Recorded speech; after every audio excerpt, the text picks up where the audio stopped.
ఓం నమ శివాయ. వశిష్ఠుడు చెప్పినదంతా విని, మహానుభావ, తమరు చెప్పిన ధర్మములన్నిటినీ శ్రద్ధగా వింటిని.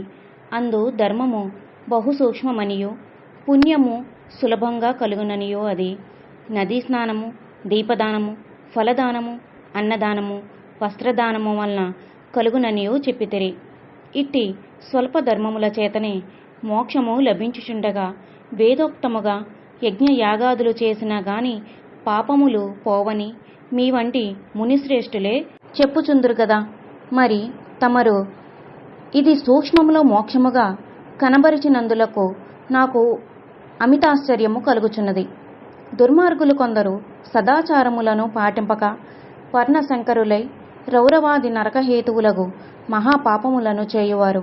ఇంత తేలికగా మోక్షము పొందుట వజ్రపు కొండను గోటితో పెకలించుట వంటిది కావున దీని మర్మమును విడమర్చి విపులీకరించ ప్రార్థించుచున్నాను అని కోరెను. అంతటా వశిష్ఠుల వారు చిరునవ్వు నవ్వి, జనక మహారాజా, నీవు వేసిన ప్రశ్న సహేతుకమైనది. నేను వేదాంగములను కూడా పఠించితిని. వానిలో కూడా సూక్ష్మ మార్గములున్నవి. అవి ఏమనగా సాత్విక, రాజస, తామసములు అనే ధర్మము 3 రకములు. సాత్వికమనగా దేశకాల పాత్రలు 3ను సమకూడిన సమయమున సత్వమను గుణము జనించి ఫలమంతయును పరమేశ్వరార్పితము కావించి మనోవాకాయ కర్మలచే నొనర్చిన ధర్మము. ఆ ధర్మమందు ఎంతయో ఆధిక్యత కలదు. సాత్విక ధర్మము సమస్త పాపములను నాశనమునర్చి పవిత్రులను చేసి దేవలోక భూలోక సుఖములు చేకూర్చును. ఉదాహరణముగా తామ్రపర్ణి నది సముద్రమున కలియు తావునందు స్వాతి కార్తెలో ముత్యపు చిప్పలో వర్షబిందువు పడి దగదగా మెరిసి ముత్యమగు విధముగా సాత్వికత వహించి సాత్విక ధర్మం ఆచరించుచు గంగా, యమున, గోదావరి, కృష్ణా నదులు, పుష్కరాలు మొదలగు పుణ్యకాలముల యందు దేవాలయమునందు వేదములు పఠించి సదాచారుడై కుటుంబీకుడైన బ్రాహ్మణునకు ఎంత స్వల్ప దానము చేసినను, లేక ఆ నదీ తీరమందున్న దేవాలయములో జపతపాదులొనరించినను విశేష ఫలమును పొందగలరు. రాజస ధర్మమనగా ఫలాపేక్ష కలిగి శాస్త్రోక్త విధులను విడిచి చేసిన ధర్మం.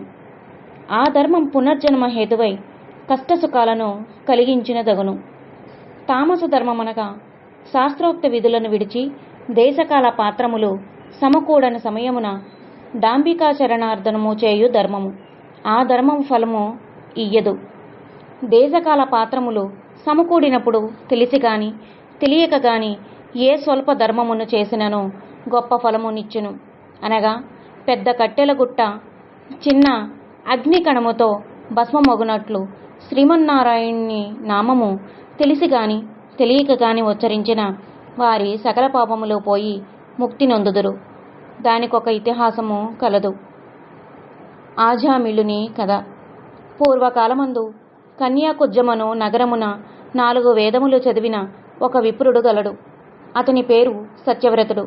అతనికి సకల సద్గుణరాశియగు హేమవతి అను భార్య కలదు. ఆ దంపతుల అన్యోన్య ప్రేమ కలిగి అపూర్వ దంపతులని పేరు బడసిరి. వారికి చాలా కాలమునకు లేక ఒక కుమారుడు జన్మించెను.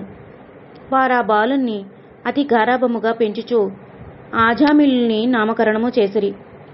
ఆ బాలుడు దినదిన ప్రవర్ధమానుడగుచు అతి గారాభము వలన పెద్దలను కూడా నిర్లక్ష్యముగా చూచుచు దుష్ట సహవాసము చేయుచు విద్యనభ్యసించక బ్రాహ్మణ ధర్మమును పాటింపక సంచరించుచుండెను.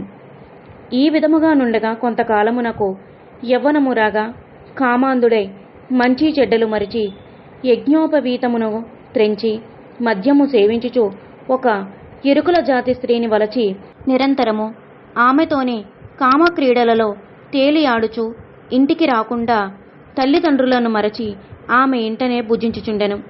అట్టి గారాభము ఎట్లు పరిణమించినదో వింటివారాజా.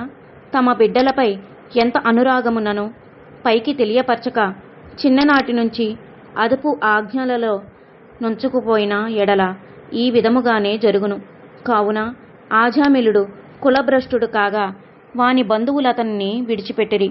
అందుకు ఆజామిళుడు రెచ్చిపోయి వేట వలన పక్షులను జంతువులను చంపుచూ కిరాత వృత్తితో జీవించుచుండెను. ఒక రోజున ఆ ఇద్దరు ప్రేమికులు అడవిలో వేటాడుతూ ఫలములు కోయిచుండగా ఆ స్త్రీ తేనెపట్టుకై చెట్టెక్కి తేనెపట్టు తీయబోగా కొమ్మ విరిగి కింద పడి చనిపోయెను. ఆజామిళుడు ఆ స్త్రీపై పడి కొంతసేపు ఏడిచి తర్వాత ఆ అడవి యందే ఆమెను దహనము చేసి ఇంటికి వచ్చెను. ఆ ఎరుకుల దానికి అంతకుముందే ఒక కుమార్తె ఉండెను. కొంతకాలమునకు ఆ బాలికను యుక్త వయసు రాగా కామాంధకారముచే కన్ను మిన్నుగాక ఆజామిళుడు ఆ బాలికను కూడా చేపట్టి ఆమెతో కూడా కామక్రీడల్లో తేలియాడుచుండెను. వారికి ఇద్దరు కొడుకులు కూడా కలిగిరి. ఇద్దరూ పురిటిలోనే చచ్చిరి. మరలా ఆమె గర్భము ధరించి ఒక కుమారుని కనెను. వారిద్దరూ ఆ బాలునికి నారాయణ అని పేరు పెట్టి పిలుచుచు ఒక్క క్షణమైనను ఆ బాలుని విడువక ఎక్కడకు వెళ్ళినా వెంటబెట్టుకుని వెళ్ళుచు నారాయణ నారాయణ అని ప్రేమతో సాకుచుండిరి. కాని నారాయణ అని స్మరించిన ఎడల తన పాపములు నశించి మోక్షము పొందవచ్చునని అతనికి ఏమాత్రమూ తెలియకుండెను. ఇట్లు కొంతకాలము జరిగిన తరువాత ఆజామిళునకు శరీర పటుత్వము తగ్గి రోగగ్రస్తుడై మంచము పట్టి చావునకు సిద్ధపడియుండెను. ఒకనాడు భయంకర ప్రాకారములతో పాశాది ఆయుధములతో యమభటులు ప్రత్యక్షమైరి. వారిని చూచి ఆజామిళుడు భయము చెంది కుమారునిపైనున్న వాత్సల్యము వలన ప్రాణములు విడువలేక నారాయణ నారాయణ అనుచునే ప్రాణములు విడిచెను. ఆజామిళుని నోట నారాయణ అను శబ్దము వినబడగానే యమభటులు గడగడ వణకసాగిరి.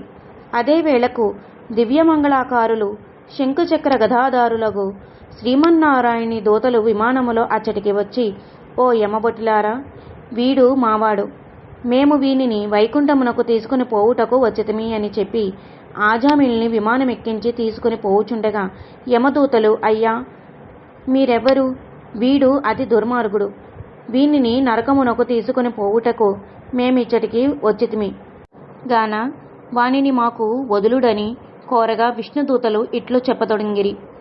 అష్టమాధ్యాయము 8వ రోజు. ఈ వీడియో కనుక మీకు నచ్చినట్లయితే తప్పకుండా లైక్ చేయండి, షేర్ చేయండి, సబ్స్క్రైబ్ చేయండి. నా ఛానల్ గ్రోత్కి సపోర్ట్ చేయండి. ఓం నమ శివాయ అని కామెంట్ చేయండి. ఓం నమ శివాయ.